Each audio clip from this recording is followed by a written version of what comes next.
TVK தமிழக வெற்றி கழகத்தின் தலைவர் விஜயினுடைய நேற்றைய அறிவிப்பு வந்துட்டு அவருக்கு ஒரு முதல் வெற்றினே சொல்லலாம்.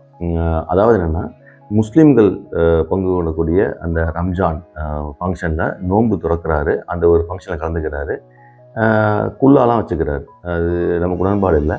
பட் இருந்தாலும் திராவிட கட்சிகள், அவர் கிட்டத்தட்ட திராவிட கட்சிகள் தானே. திராவிட கட்சிகள் பார்த்திங்கன்னா, கலைஞர்லேருந்து ஜெயலலிதாவிலேருந்து முக ஸ்டாலின் வந்து எடப்பாடி வரைக்கும் எல்லாருமே அதை கலந்துக்குவாங்க.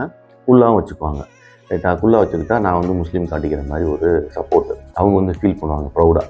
அந்த மாதிரி இவரும் பண்ணிவிட்டு அதில் என்ன சொல்லியிருக்காரு அப்படின்னா, மக்களோட மட்டும்தான் கூட்டு, வேறு யாரோடையுமே கூட்டணி கிடையாது அப்படிங்கிற மாதிரி சொல்லிட்டாரு. எனக்கு தெரிஞ்சு இவ்வளோ சுச்சுவேஷன் நடுவில் ப்ரெஷர் கொண்டுள்ள இந்த அறிவிப்பு கொடுத்தது எனக்கு தெரிஞ்சு விஜயனுடைய முதல் வெற்றி தான் சொல்லுவேன். ஏன் அப்படின்னா, நான் நினச்சேன் நடிகர்கள் எப்பயுமே வந்து ப்ரெஷர் தாங்க மாட்டாங்க. ஆனால் இவங்க ஏகப்பட்ட ப்ரெஷர் இருந்துச்சு அவருக்கு. நான் சொல்கிறேன் பாருங்களேன். கரூரில் வந்துட்டு அதான் ஃபஸ்ட்டு வந்து ஒரு டிஸ்டர்ப் ஆகுறாரு. அன்எக்ஸ்பெக்டடாகவோ எக்ஸ்பெக்டடாகவோ 41 பேர் இறந்து போயிடுறாங்க. அது மிக மிக மிக துயரமான விஷயம். அதுலேருந்து வெளியே எனக்கு தெரிஞ்சு அதுலேருந்து வரவே மாட்டார், அது காலி அப்படின்னு நினச்சோம் ஒவ்வொருத்தராக. அது வந்து வந்தார். அப்புறம் சிபிஐ வழக்கம் போச்சு. அதுக்கு அடுத்து என்ன நடந்தது அப்படின்னா, அவர் மனைவியை வந்துட்டு கேஸ் கொடுக்குறாங்க. அந்த ஒரு கேஸ்லேருந்து மீண்டு வர்றதுக்குள்ளே பார்த்தீங்க அப்படின்னா த்ரிஷாவோட இவர் வராரு. அப்புறம் ஜனநாயகன் படம் வந்து ரிலீஸ் ஆகலை. அது உலகத்திலே ஜனநாயகன் படத்துக்கு அந்த அநீதி வந்து கொடூரமான அநீதி. எல்லாமே சொன்ன படமும் அந்த ப்ரொடக்ஷனுக்கு வந்துட்டு எதுவுமே கொடுக்கல. இப்போ ரீசெண்டாக என்ன சொல்லியிருக்காங்க அப்படின்னா, அந்த படத்தை தணிக்கைக்குழு பார்த்துட்டு இதை வந்து தேர்தல் கமிஷன் ஒரு பார்க்கணும் அப்படின்னு சொல்லியிருக்காங்க. உடனே இந்த ப்ரொடக்ஷனே படமே மே மாதம் தான் ரிலீஸ் பண்ண போகிறோம், தேர்தலுக்கு அப்புறம் தான் ரிலீஸ் பண்ண போகிறோம், அந்த படத்தை எதுக்கு தேர்தல் கமிஷன் பார்க்கணும் அப்படின்னு சொல்கிறாங்க. ஸோ இதுலேருந்து என்ன தெரியுது அப்படின்னா, இவருக்கு கடுமையான அழுத்தங்கள். நான் சொல்ல பார்த்தது ஒன்று வந்து கரூர் சம்பவம், அடுத்து ஜனநாயகன் படம் ரிலீஸ் ஆன சம்பவம், அடுத்து வந்து மனைவியின் மூலம் விவாகரத்து, இவரே கிரியேட் பண்ணிக்கிட்டது, த்ரிஷாவோட ஒரு மேரேஜுக்கு வந்தது.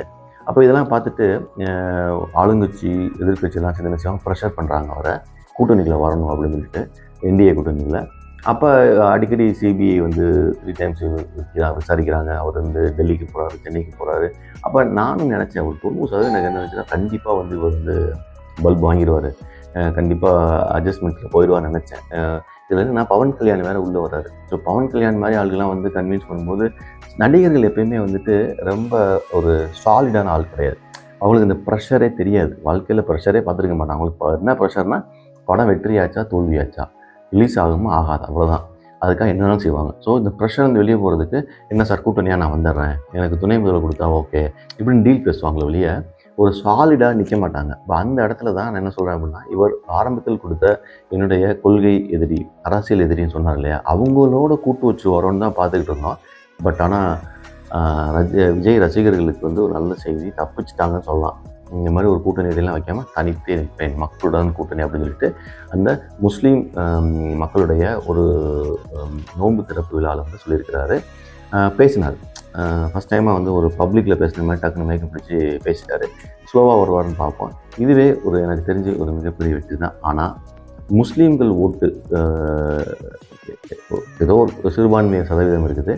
இதை வந்து காலங்காலமாக திமுக வந்து மிக அழகாக அறுவடை பண்ணிடுவாங்க. ஏடிஎம்கே பண்ண முடியாது. ஏன்னா இப்போ பிஜேபி கூட்டணியில் இருக்கிறனால இவங்க பிஜேபி பக்கம் போட மாட்டாங்க முஸ்லீம்ஸு. நாம் தமிழர் கட்சிக்கும் போட மாட்டாங்க. ஏன்னா நாம் தமிழர் கட்சி கரெக்டாக இருப்பாங்க. அவர் இவங்கள மாதிரிலாம் அந்த புல்லா போடுலாம் வந்து கரை சொல்ல மாட்டாங்க. ஆனால் முஸ்லீம்களுக்கு வந்து என்ன செய்யணும், முஸ்லீம்களுக்கு என்ன பிரச்சனை, முஸ்லீம்களுக்கு சீட்டு கொடுப்பது, இது எல்லாமே வந்து நாம் தமிழர் கட்சி செய்வாங்க. ஆனால் அவங்க ஓட்டு போட மாட்டாங்க. அதனால் அவருக்கு பெருசாக கண்டுக்கிறதில்ல. இப்போ புதுசாக வந்திருக்கிற விஜய் பக்கம் சாஞ்சுன்னா டிஎம்கேக்கு தான் இந்த டேமேஜ் வருமா வராதா? இவர் கிளியராக திராவிட கட்சியுடைய ஸ்டெப்ஸே எடுத்துகிட்டு வராரு அப்படிங்கிற மாதிரி தான் பேசப்படுது. பொறுத்திருந்து பார்ப்போம்.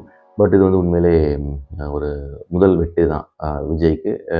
நான் பார்க்குறதில்ல. இவ்வளோ அழுத்தத்திற்கு நடுவில் ஒரு நடிகன், அதான் நான் சொல்கிறேன், இவ்வளோ அழுத்தம் வந்து ஒரு அரசியல்வாதிக்கு ஈஸி.